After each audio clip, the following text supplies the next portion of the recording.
It's not even like a 1% chance, it's lower than that. This journey's not been easy. Buy me a diamond, great, but I would prefer time. Going through what I went through, like I said before, it made me so grateful. Welcome back, everybody, to the 4th series of the Black Women Rising, the podcast. So, as you know, this is our 4th series, and this is the first episode, and this is our first visual podcast. I think that should get a bit more noise as well. So, I'm Leanne Pero. I am the CEO of Black Women Rising, and we are about to turn 5 years old. I think that's a huge monument for us, right? Hell yeah. So on this series, we are not holding back. We've still got the same subjects we're talking about: sex and intimacy. We're talking about grief. We're talking about the myths and taboos. We're talking about relationships, and we're talking about life after cancer. We're even talking to people who have a terminal diagnosis as well. But what we've done this series is we're bringing back friends, we're bringing back allies, and we are talking to all different people in regards to cancer and a cancer diagnosis. So for the first episode, I thought I would bring back my last co-host and the person who's presenting the last 2 series and chair of Black Women Rising. We've got Charlotte Crowl and we've got Sharon Green. Thank you for joining us, ladies. Of course. Charlotte, how does it feel not hosting? You know what, yeah, it's nice that I don't have to do any of the questioning. So I'm just gonna sit back and chill, and I'm good. Okay. But next series, you'll be probably back again. No. You know I always pass this stuff on to you all the time. And Sharon, is your first time on? No, I did one, do you remember? Oh, you weren't with me though. Series. You did. Was Yeah, you with us? me, you and Mel, the lovely with Mel. Mel. Yeah. Oh my God, Yeah. Yeah. That was many moons ago. Yeah, but was you chair? I don't think so. No, I wasn't. You weren't chair. No, I wasn't. And look at us now, turning 5. Wow. Amazing. You are chair of the charity. Charlotte, you're program lead Yes. of all the projects. Yes. It just feels like really crazy that we're here, right? 100%. It's 5 years on. Journey. It's been a huge journey. I think for people that might not know you guys, do you want to do a little bit of an introduction to yourself and your stories? Charlotte, we'll start with you. Okay, so obviously my name's Charlotte Crowl, and I was diagnosed with lymphoblastic lymphoma when I was 17. I've got like a lot of crazy side effects when I was going through my treatment, like steroid-induced psychosis. And then 2 weeks before my 18th birthday, my whole body shut down, and I couldn't walk, I couldn't talk, couldn't even swallow my own saliva. And I literally had got a brain injury from I couldn't handle my treatment. So, to be honest, I was told I'd never walk or talk again. And look at me, I'm here right now. I'm here.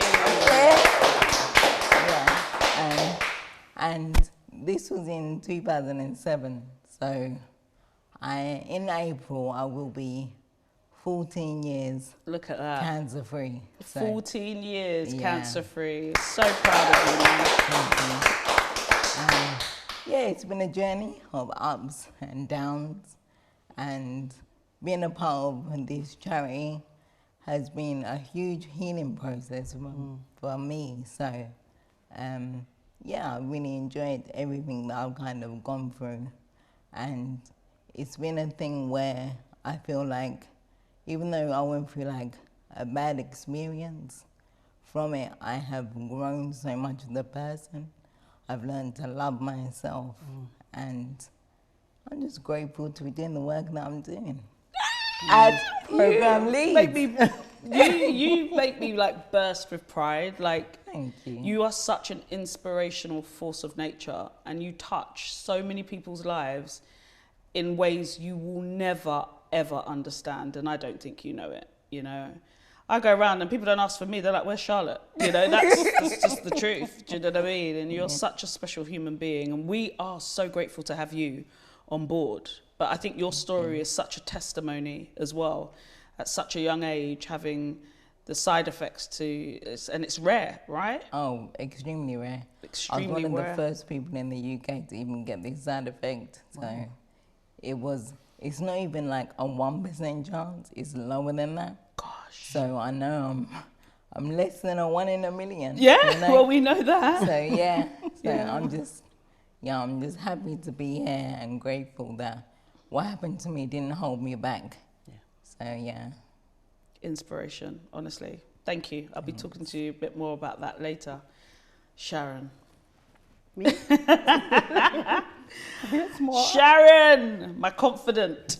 Listen, what about your story? Tell us a little bit about yours and how you came to be with us. Well, it started with finding a lump by accident.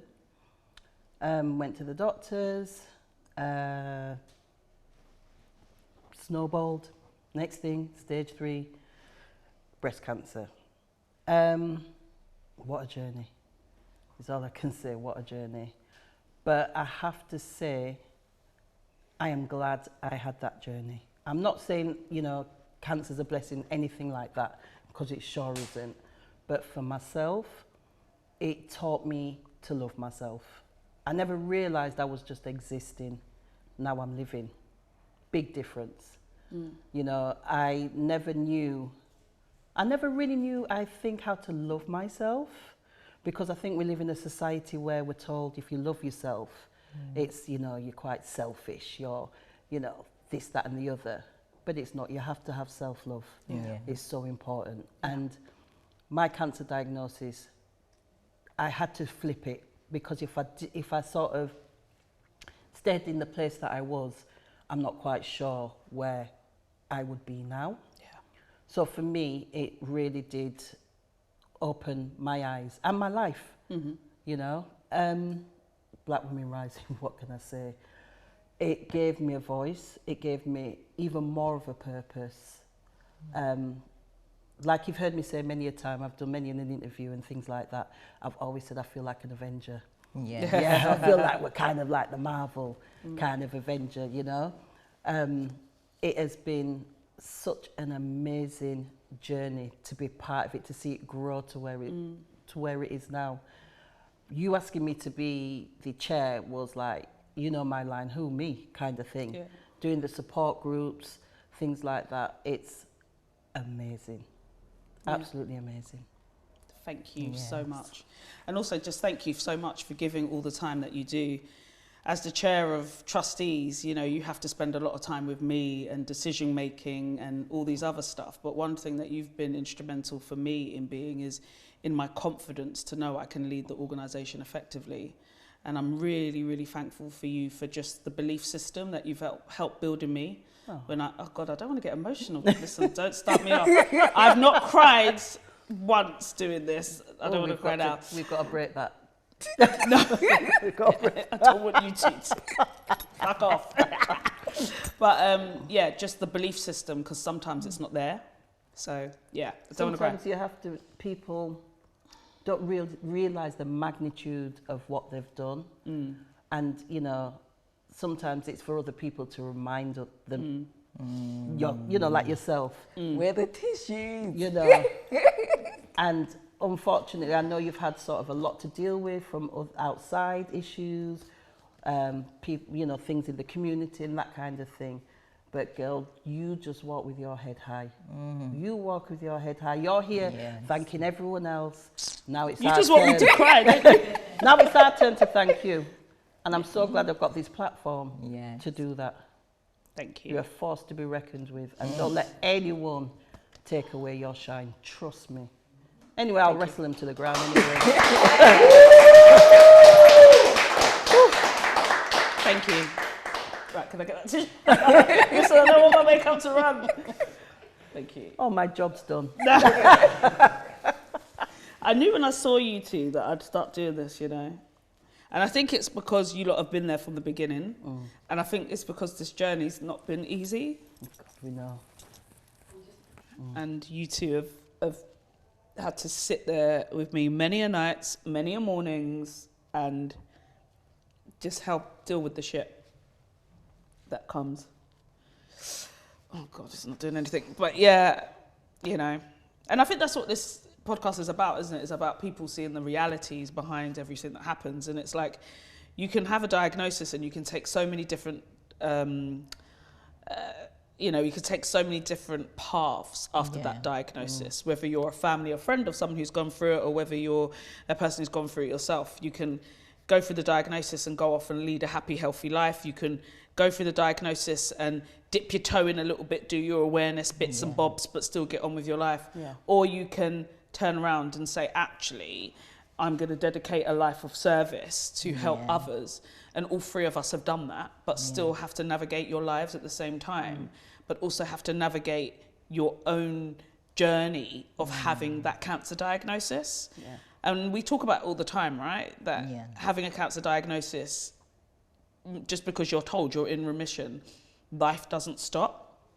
So my questions, I've got a few questions to ask, but first and foremost, what made you feel like you needed to then use your journeys to create your purpose now and give back? I'll go first? Go on, yeah. I've never heard those words, you're in remission. I never got to ring a bell or anything like that. So it's almost like that door's still ajar. But I think the work that I do with Black Women Rising has kind of helped to bat away those fears. That's, for me, that's what it's done. As you hear those words, you've got cancer, and it's something, it used to be very much at the forefront, and it's very much at the back of my mind now. I'm not saying it doesn't come every once in a while, but it's really rare that it does. But yeah, that's how I would sort of explain it myself. And I forgot what you asked, so yeah. Went off on one. It sounded good. It sounded good. It doesn't matter. It sounded good. No, but what made you want to start giving back and start using it for purpose? For me, we can always give. Time is, we can have, the biggest house, the biggest car and all of that stuff. Buy me a diamond, great, but I would prefer time. And I believe time is one of the greatest commodities you can give. And sometimes just spending time with people, just people understanding that you understand their journey, where they're at, why would I not give back? That's, just that's what it's about for me. I would like to think that me paying it forward, basically. So I'm helping someone else, they'll help someone else. Imagine what a world we'd live in if people supported and helped one another. Exactly. So that's, for me, is why. I love that. Charlotte. I love that too. How do I follow that? Well, for me, I think until I was diagnosed with cancer and went through what I went through, I didn't really value the small things in life, like health, being able to walk, being able to run, do all of these things. And I said to myself, I never want anybody to feel like they're alone on a journey like this again. And if I've gone through all of this, it means nothing at all unless I'm able to help other people. And when I first came out of remission, I went straight back into the music industry. And it just felt, at first it felt great, but then it was like, what is this? What does it mean? And I thought, I need to use what I've gone through for something purposeful. And I never knew it would be this, I never knew it would be seeing women go through their journeys, and there's so many happy stories of watching them come out of treatment. There's sad stories of watching people pass away. But knowing that you're there and you can put a smile on someone's face, you can empower people, that's there's priceless. no other feeling, honestly. Oh God, are you gonna cry? Oh my God. I'm gonna cry. I'm good. Isn't it usually me? I know, it's usually you. I know. It is usually you. Still got time. Look, Black Women Rising is 5. Both of you have been there from the real depths of the beginning of the charity. obviously, as you know, when we first started the charity, we were getting zero support. Yeah. You know, and this was obviously prior to Black Lives Matter or anything like that, when everyone wanted to know us and stuff. But you know, we weren't getting much support. We didn't have much money. You know, there wasn't much resources. But most importantly, no one was listening to our stories. And I think that's why we went around with the untold cancer stories for so long, because that's what they were. We were silenced in a sense. Do you remember what those times were like? Because we're going to talk about what we've seen in a difference in those 5 years. Okay. But do you remember what those times were like? Yeah, I remember very well, because of everything kind of fell onto you, to be honest. Like, you were paying for things. You were the one having to show up and be in every place. You were holding the whole thing up on your own. You were doing the social media. You were doing every part of the business, like every part of the charity. It was all kind of you. And then like there was a few of us volunteering and helping. But honestly, you was at the foundation. You was like whatever's below the foundation, like you was doing it. Structure. So to see Scaffolding. of the years where we have a small team, where we have support, where we have so many members, because of in the beginning it was like 10 people, 20 people. It was about 10, 20 people, yeah. And now to have all of the members that we have. Over 400. You mad? That's mad. Crazy. Yeah. It's crazy. Yeah. So for me, I've just seen how it's skyrocketing in members, in a team, in support, and in amazing projects that we're able to offer these ladies. Yeah, it's true. And I guess for you, I'm going to ask you the same question, but what about like society-wise? Like for us in society, we've seen how our voices went from being unseen, unheard, to seen and heard. Yeah. It's a private joke. If you get it, you get it. But, you know. I just think I think there's been a lot of, over the years, especially with Black Lives Matter and things like that, I think we have to have these uncomfortable conversations, right? And I think sometimes, as we used to discuss in the past, people would hear black women rising, and some people would get their back, get their backs up. But when you really explain what it's about, sometimes a lot of people have had to kind of look at themselves and really take stock of why we exist. Like, if I go and do a talk anywhere, what you always say, we shouldn't have to exist, but we do. And these are the reasons why. So I think a lot of people are hearing now and really understanding what it's all about. And sometimes you have to look at yourself and think, well, what can I do to make that difference? Sometimes people don't even realise they've kind of got that unconscious bias either. And sometimes we have to really take a good look at ourselves. Like Michael Jackson said, the man in the mirror. You've got to start with yourself. And I think we've done that, made people had to question things and understand a little bit more and, things like that. So, I definitely think people have like really checked themselves. Had to take especially stock. A lot of the larger organisations, feeling quite nervous at some of the magnitude of how fast we grew as a movement, because it was like, actually, we're showing people up, we're showing organisations up about where the lack of care is. I think, I've said it time and time again, an organisation like ours should not exist. I loved my life before cancer. I loved my work before cancer. You guys, we all say the same thing. This was not something I did because I wanted to do it. It was something because there was a need for it, and that's the same important thing. 5 years on, what changes have we seen? I mean, and I'm not just talking about the charity, but I'm talking about the narrative around black cancer and our care and the outcomes, because at the end of the day, the outcomes are still bad. But what has changed? Because I do feel like there has been some positive changes. I think a lot of things have happened actually off of the back of the 100 Women survey. That so 100 Women obviously survey. they've started getting the softies for skin tone. There's been a lot more black people featured in the campaigns. Like, I've seen so many of our women doing different things, like with different charities. And before, we weren't seeing no one at all, really. Maybe an odd token person. but now you're really seeing the difference in the numbers.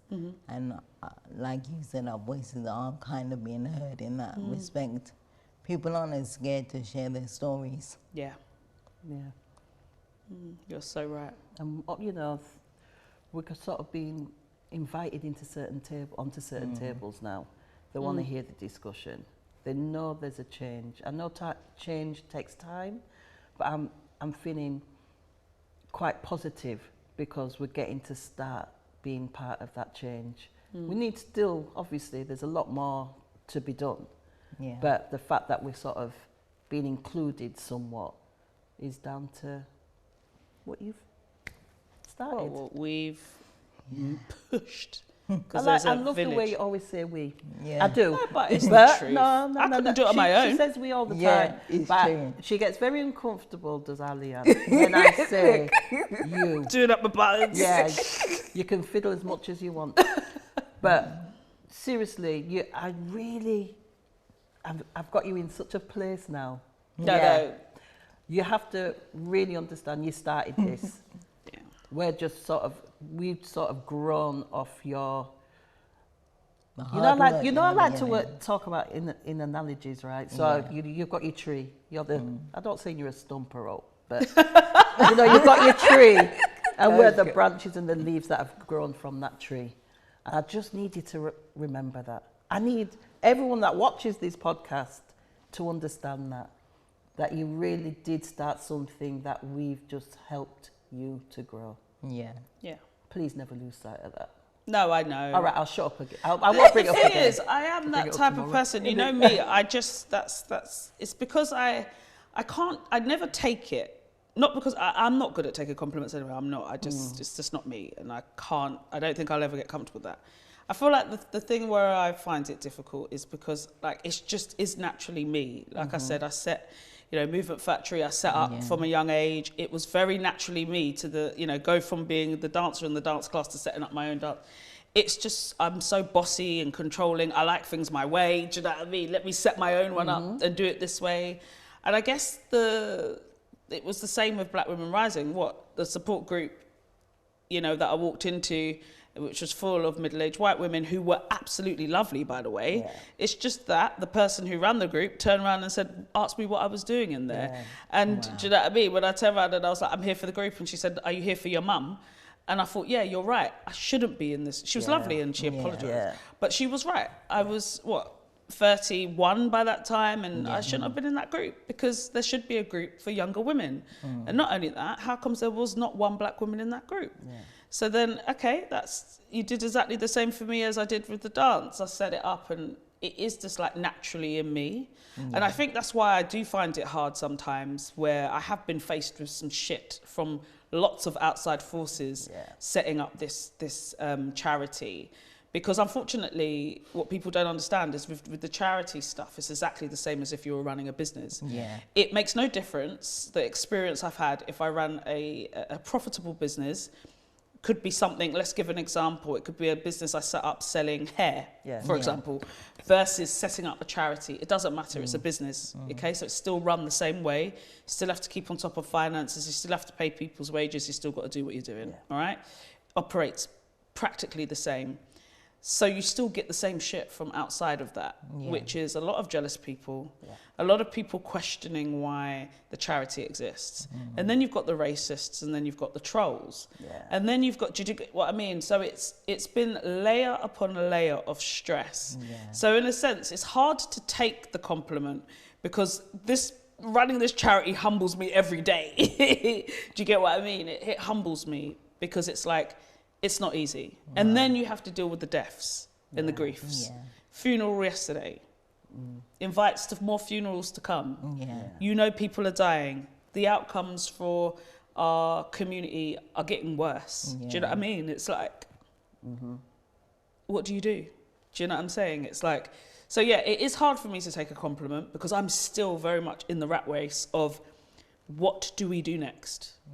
But what you've got to remember is, unfortunately we have to grieve and, we'll have more funerals to come and things like that. But it's that point before what you've what you've set up has given those women something that they would have never had before. So that's the layer. Yeah, and I'm glad, and I'm very, very grateful. You know. I think for the purpose, for the vision, for the the kind of vision for me to set it up. I give thanks for that every day, because I'm glad that there is something now for girls to come in, that were my age or any other people, and say I have a safe space there. I'm also grateful too. Yeah, thank you. It's huge. Thank you. Okay. What has been your highlights in the last couple of years, 5 years? What have been your highlights for the charity? Oh, gosh. There's been a lot. Oh, God. Everything. Just seeing its growth. We have done a lot of stuff. In 5 years, where we are is unthinkable. I think one of mine actually was the magazine. The magazine, yeah, or the magazines. Oh God, we've got two magazines. Yeah. Like for me, the level of how amazing it was when we printed it, and the behind the scenes of it, and seeing it together, seeing how many people, how they read it, it supports them, it's evergreen, we did that. Yeah, wasn't another magazine meant to come out this year or next year? Next year. And we said no. Yeah. So currently the magazine is sold out. Yeah. In every single form, it's sold out. Yeah. And we did a reprint, didn't we? We did a reprint of the last one, and it's sold out. And so we're like, what next? Do we put it online? Do we reprint copies? Because we realize that everyone likes the handheld copy. Because it's so, the feel, the look and the feel and everything. It's just such an amazing thing. But when we tally stuff up, so our membership is now at over 400. So in the last 15, 16 months, we've gone from, how much was it? 150 members to over 400. So that's one thing. Yeah. We've got 2 magazines. Yeah. 4th series of a podcast. Yeah. Technically it's 5th because of the Black Men Rising one. Oh my God, we did a Black Men Rising podcast as well. So, it's the 5th, but don't. I've been saying 4th, but no, but it's true. Black Men Rising separate, but that is true. Yeah. What else is there? There's been nurse support line. Oh my God, we've got a nurse support line. 2 exhibitions. 2 photographic exhibitions. The Ghana. Unseen Unheard. So Unseen Unheard, the play that we did. Oh, amazing. Ghana. Of course, yeah. Evening with Black Women Rising. Yes. What about the 1920 thing? What was that? Yeah, Evening with Black Women Rising. Okay. Yeah. Online support groups. Yes. I love them.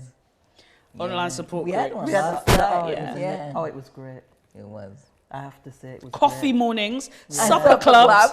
Oh my God. Workshops. We've done so much, man. Yeah. We have done so much. When you say it like that. IG Lives. Oh my God, Instagram Lives, monthly with Charlotte. Yeah. We've done a lot of stuff. To think we used to just bring a dish to Peckham. That's what we used to do. Everyone bring a dish. Everyone used to bring a dish to Peckham. Yeah. And we used to call it Eat, Talk, Connect. ETC. Not now. I know. It's mad. And every single, do you remember? I used to do it every month. And every month it used to be fully booked. Yeah. And we couldn't take any more because there wasn't any more seats. Yeah. And I'll never forget, this lady came, didn't she? And she said, I have taken a bus all the way from Bristol. Yeah. Because there is nothing like this back home. Yeah. And she took a bus to Bristol to get there. And unfortunately, she's no longer with us here, but that was the story, right? It was women coming from wherever they come from down to this little support group in the middle of Peckham because there was nothing like it. Yeah. You know, on the support group, we used to have women come from America. I know. Yeah. And America. France. Yeah. Yeah, France, America. Scotland, all over the place. Yeah. Ambassadors. 23 of them. Oh my God, so we've now got ambassadors, 23 ambassadors that help us at all of our events and stuff, because we realise that we can't keep telling the same stories over and again, so we get them out there doing a bit of work for us. It's mad, and the team has grown significantly. Yeah. What's next? What would you like to see the direction of the charity? What would you like to see? You know, I need to brainstorm. What would you like to see next? Well, Sharon, you go first. I'm thinking. I was so hoping. But we've done it all. What else is there? We've done everything. There's always more. Yeah. No. There is always more. You know what I would say? Calm down. Take time. Have a break. Yeah. No, I know. Nigeria's next year. Yeah. So we've got Nigeria. We've already got there like that. We've got the money to go. Yeah. I would like to see a bit more of our work in Ghana. I think we started something incredible there. Yeah. And I think obviously we've got to focus on our work here. Of course we do. But I feel like there is stuff we could do more in Ghana, having now found out the stuff that we have, such as like mammograms being £45, a scan being £30, but could mean the difference between someone living and someone not. Yeah. I'm sorry, but if I can't get the analogy out of my head, raising £3,000, that although would be absolutely incredible for us in the UK, over there that's 100 ultrasounds for people that can't afford it. Like, I can't get that mathematics out of my head. So I want to do more out there. I think we started something so special. Yeah. We can't finish that. Yeah. It has to be ongoing. I'd like One to day see I want us. to see Caribbean as well. Yeah, that's I what we I need was to gonna go. say. Yeah, we do. Yeah. We need to go to the Caribbean. We do. 100%. Yeah. I think. Well, you can organise that. You're always out there. You're always in Jamaica. You could when you go this time, do some research. Okay. I'll allow you to use a couple of days research out there. But I do. That's what I think. For me, it's like Women Rising Global. Why not? You know. That's what I see. That's definitely. It's very sad, though. I did find it quite sad that it took for us to go to Ghana overseas and also make connections overseas, because we have made connections overseas, to see how treasured a program like this is and how needed it is. Don't get me wrong, we do get love in the UK, and we're very thankful for the love that we receive and all the allies that we have. But actually over there and everything, and just seeing the kind of magnetic kind of this beautiful love and just this, I don't know, there was just like this magic energy everywhere we were going of just being so appreciative of what we came with. Even spending the time to talk to these women was enough. And giving people time to talk, because that's one of the common things I think I've learned as well. Like, anyone that's ever come and run a workshop for us, or anyone that's ever come in from an outside perspective, there's a one common thing they say, and they say, I can see your women just really appreciate the space to talk. 100%. How weird, no, it's not weird, but how, like when you first started this, like when I first started this stuff, I never thought about how a lot of people don't have space to express themselves. Yeah. And be listened to without judgment. Or without being cut off. Or without being, you know, like we give that to so many people. So when we was in Ghana and we were going around, I think even like one of the visits that we did, we was only meant to be there for a short amount of time. And those women, just every single person wanted to share their story, everyone. And we just had to sit there and listen. You know, sometimes not even in, you know, sometimes in their language, we didn't understand it. But people were telling their stories because they wanted to be heard. Time. That's the thing, what I was saying about time. Time is such a precious commodity. And for me, I'd rather have time than, you know, the Lamborghini. Well, that'd be nice. I'm not going to lie. But no, I still would prefer the time. Okay. With a gritted teeth, but I still would take the time. You know what I mean? But and this is, I think, gosh, people, please don't hate me for this, but I just think sometimes we're quite spoilt in the UK. We are. We're so right. It's not like how it used to be. I mean, I grew up in the 70s, and you know, time has changed. You know, I remember back in the day as a child, you had constipation, you'd be in hospital for a week. You know, it was that kind of thing. So I read, not that I know, but I read about it. No, right, I did. I was that child. Oh, were you that child? I was that child. Sharon. But, you know, things have changed, you know, obviously society's changed, things like that. But I just think sometimes going to places like Ghana, Jamaica, I really have a gratitude for what we do have access to here. Yeah. It's not always perfect, far from it, but I still know it's better than the places that I've been to. Yeah. And I'm one of those people that before, you know, my glass was half empty. It's really, really, really half full. And I spend a lot of time checking myself sometimes. I really talk to myself a lot in terms of, you know, trying to sort of reason with myself. When I feel a certain way about something, I sort of reason with myself. But it's something I've had to learn throughout this journey.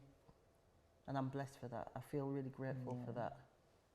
I've learned a lot, just being able to check myself and sort of look at more at what I do have rather than what I don't. Gratitude, man. Yeah, it's important. Gratitude is a must, as they say. I think that's the one thing I have kind of got round talking to people and stuff like that who have gone through cancer stuff.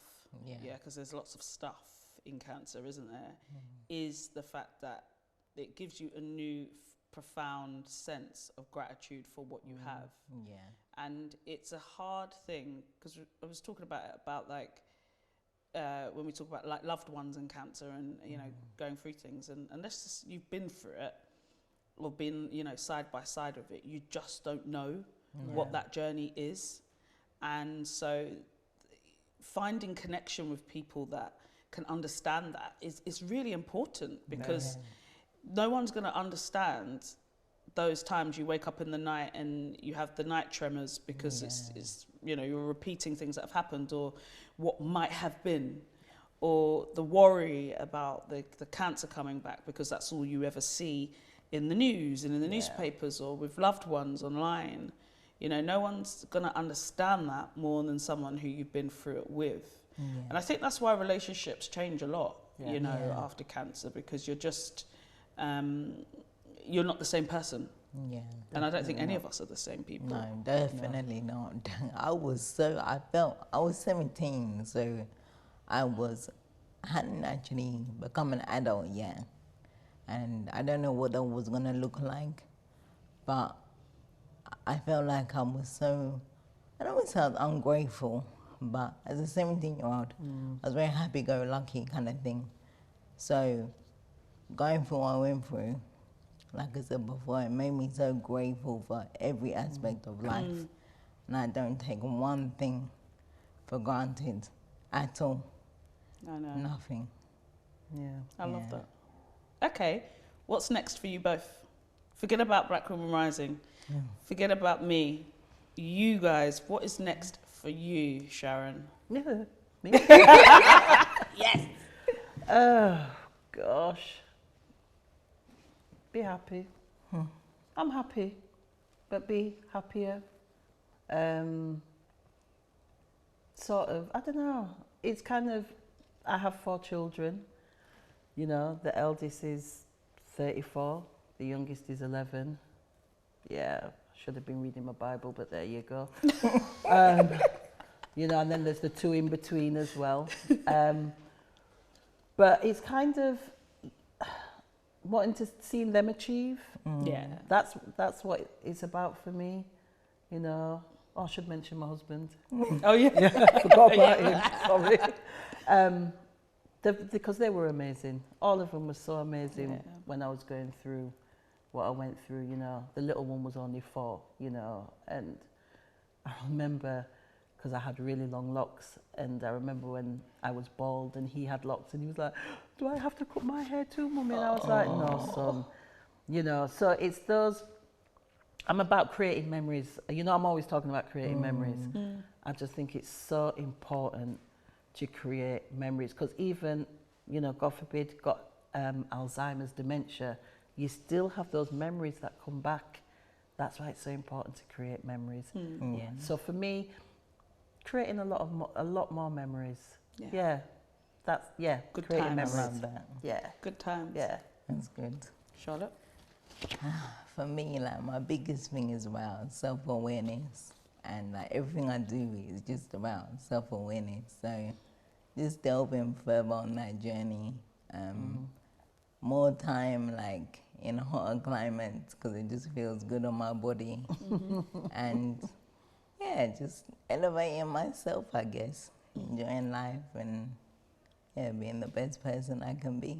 For you. Yeah. I love that.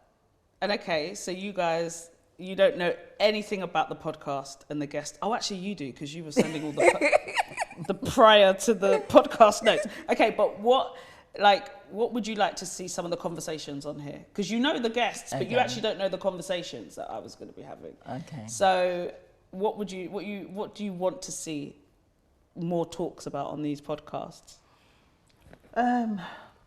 Relationships, whether it be personal or within a charitable space, working space. Yeah. I think there needs a lot of conversation around that, because I think we're very good at hiding things. Yeah. We're very good at sort of sweeping things under the table. Let's get it out there. Let's have the conversation. Yeah. You know, let's let people check themselves. Yeah. Yeah, I love that. That's what I'd like to see. Yeah, relationships. I love that. For me, I just want to see a lot of honesty, openness, like truth. Yeah, that's it. Like honest, open truth, because those are the best podcasts, you know. Yeah. When people are open. Yeah.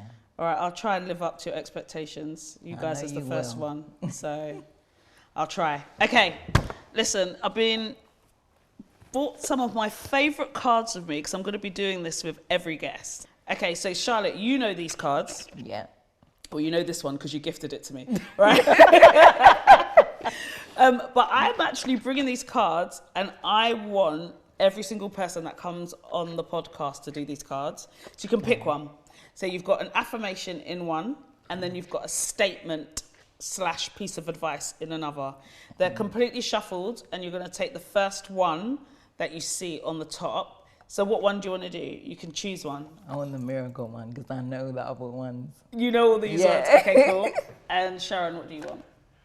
Oh, I'll do the other one then. Okay, cool. Right, Charlotte, you go first. No, I can pick it out. Nobody can. Right, here we go. Assistance, please. Thank you. What's it say? I make time to recharge my battery. The world needs my energetic light. That is I mad! love that. Are you sure they were Oh sure? my Yes. God. Are you sure? And No, I'm they gonna were be shuffled. doing this. Huh? I'll be doing this in Jamaica, guys. She's going off to Jamaica for a couple of months and leaving us here. Okay.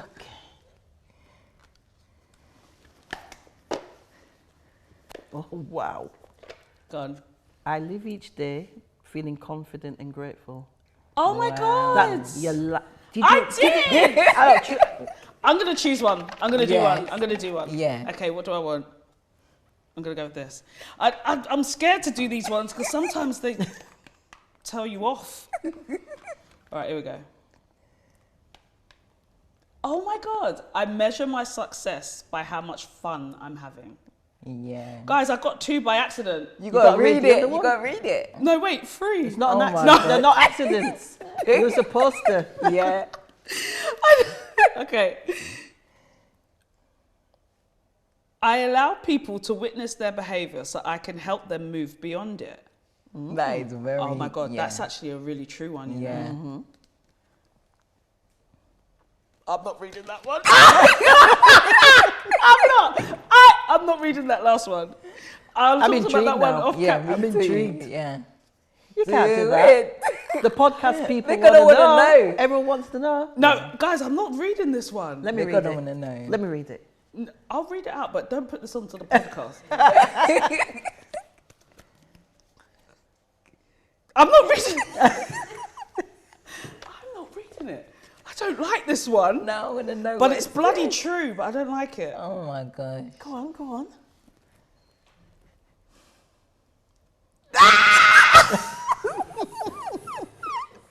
Oh God. I don't like it. This is what I mean. They tell you off.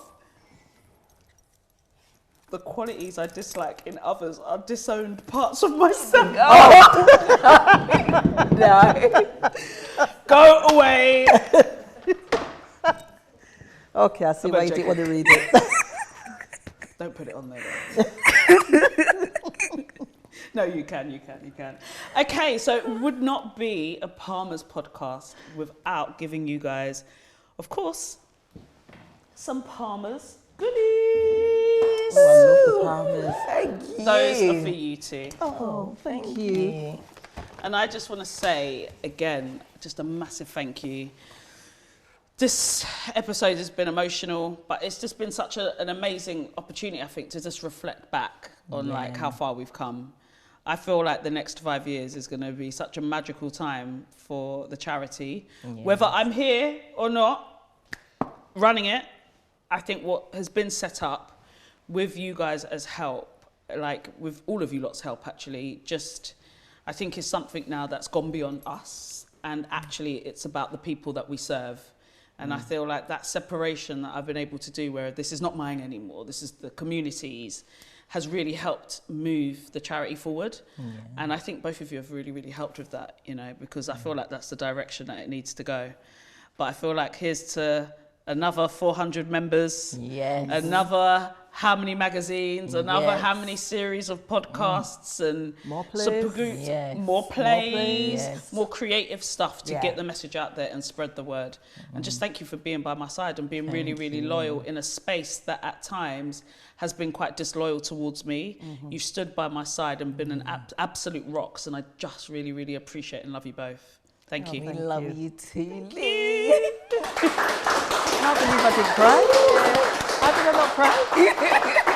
So there you have it, guys. That was the first episode. I promise you it won't be as emotional. Actually, I can't promise you that, actually, to be honest with you.